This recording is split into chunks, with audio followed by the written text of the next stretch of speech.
मी औचित्याच्या मुद्द्यावरती हाऊसमध्ये मांडण्याचा प्रयत्न केला. शासनाला विनंती केली की जे महापालिकेची ब्रिटिन गावातली जी पाईपलाईन टाकली होती तिची एक कट रचून संगमताने काही फक्त भंगारचं टेंडर काढलं गेलं आणि ती पाईपलाईन चोरी केली गेली. मला वाटतं महापालिकेत पदावर असल्यापासून त्याचं संगमत झालेलं आहे आणि त्याची चौकशीची मागणी केलेली आहे. त्याच्यामध्ये जेवढे पाईपाची चोरी झाली त्या प्रॉपर्टीवरती जे चोर असतील त्यांच्यावरती त्या प्रॉपर्टीवरती बोजे लावे आणि सर्व पैसे वसूल करण्यात यावे आणि याच्यामध्ये जे जे सहभागी असतील त्यांच्यावरती कारवाई करण्याची मागणी मी केलेली आहे.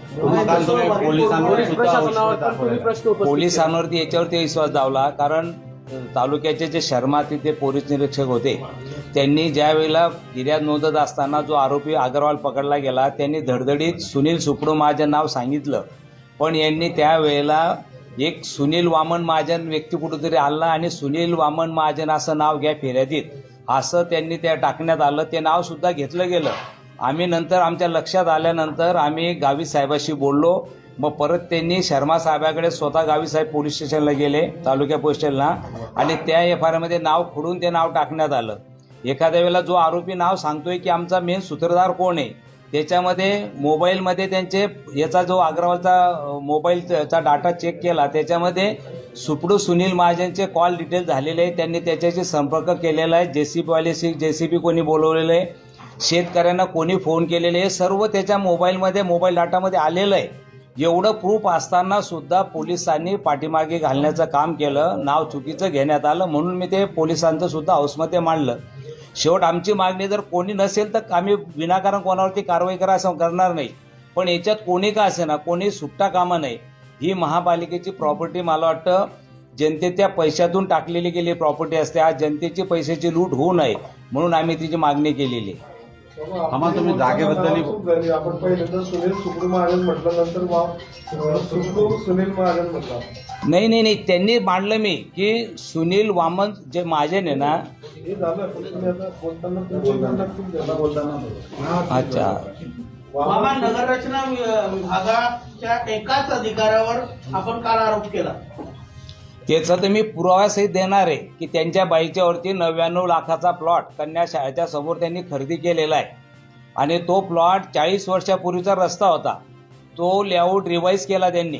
पदाचा दुरुपयोग करून त्या स्थानिक प्लॉट धारकांना धमकून तिथल्या लोकांनी तक्रारी केलेल्या आहे. माझ्याकडे सुद्धा केलेल्या आहे. मंडुराव वकील असतील, दिलीप चोपडे असतील, सतीश भोळे असतील, हे नागरिक प्लॉट धारक आहे. त्यांनी माझ्याकडे महापालिकेकडे तक्रारी केल्या.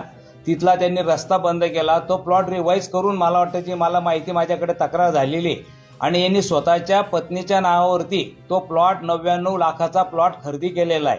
एक अधिकाऱ्याने 99 लाख रुपये कसे आले त्याच्या पत्नीच्या नावावरती मला वाटतं याची चौकशी आम्ही मागणी केलेली आहे आणि पुराव्यासहित खरेदी खत झेरॉक्स आम्ही जोडलेली तक्रारीमध्ये आणि याची चौकशी शेवटपर्यंत लावू आम्ही. त्यांनी आज परत अजून पेपरामध्ये दिशाभूल केलेली आहे की त्यांच्या पत्नीच्या नावावरती तो प्लॉट आहे आणि एक अधिकारी रिव्हॉल्वर घेऊन त्याला अलाउड आहे का ऑफिसमध्ये यायला. रिव्हॉल्वर आहे त्याच्यापाशी. रिव्हॉल्वर घेऊन एक अधिकारी ऑफिसमध्ये येतो.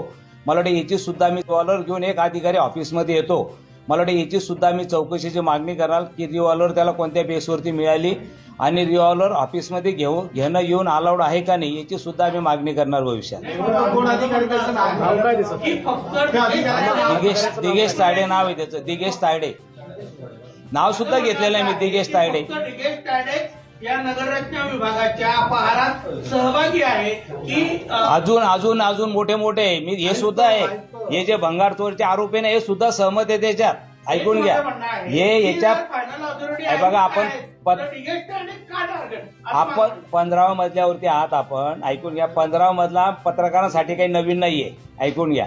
हे सर्वांना माहिती. तिथे एक काळ असा होता की हे भंगार चोरीच्या मोबाईलमध्ये कोण 15व्या मजल्यावर आलं दिसत होतं हे पण आपल्याला माहिती आहे सर्वांना. आणि मला वाटतं दिगेश तायडेने पदाचा दुरुपयोग केला. त्याने तो धडधडीत 99 लाखाचा प्लॉट तोडी पाणी करून त्याच्या नावावरती केला. म्हणजे त्या प्लॉट मालकाकडून त्याचा पदाचा दुरुपयोग करून त्याच्या पत्नीच्या नावावरती केला म्हणून त्याचं नाव घेतलं मी. असे तो खूप किस्से आहेत. आयुक्त आहे ना. आयुक्त बघा. आयुक्त त्याचे मी काय म्हटलं नावं जे जो ट्रॅप झालेला आहे बडनेरे त्यांनी ज्यांचे नावं घेतले त्यांची चौकशीची मागणी केलेली आम्ही. त्याच्यामध्ये सर्वांची चौकशीची मागणी केलेली त्याच्यामध्ये. कोणी का असेल, आयुक्त का असेल ना, जर नाव घेतलेलं असेल तर चौकशी झालीच पाहिजे त्याच्यात. आणि अजून खूप भ्रष्टाचार आहे त्याच्यामध्ये. नगर रचनामध्ये तर भरपूर आहे. नगर रचनाचाच विषय ना, नगर रचनाचाच विषय ना, खूप आहे. म्हणजे बिल्डर लोक, व्यापारी लोक इतके त्रस्त झालेले परमिशनसाठी की त्यांना कमीत कमी 50 फेऱ्या मारावं लागतं. आर्किटेक्ट बिचारा एवढा प्लॅन देतो तरी त्याला 10-20 चक्रा मारावं लागतात. रेट डबल करून टाकले त्यांनी तिथे. हे सर्व वस्तुस्थिती आहे, लोकांपासून लपलेलं नाही, लोकांपर्यंत, लोकांना त्रस्त झाले. लोकांनी खूप तक्रारी केल्या आमच्याकडे.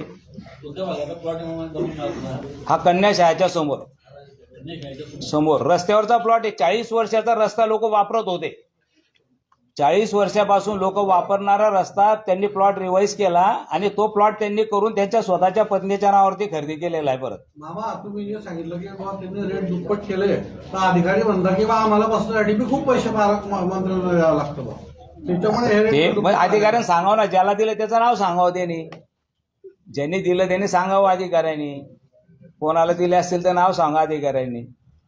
पण तुम्ही चोरी केली म्हणून लोकांकडून चोऱ्या करणार का?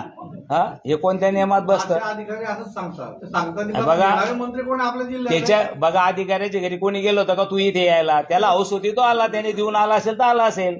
मग तुम्ही जनतेला त्रस्त करणार आहे का? तुम्ही जनतेला शोषण करणार का जनतेचं? धन्यवाद.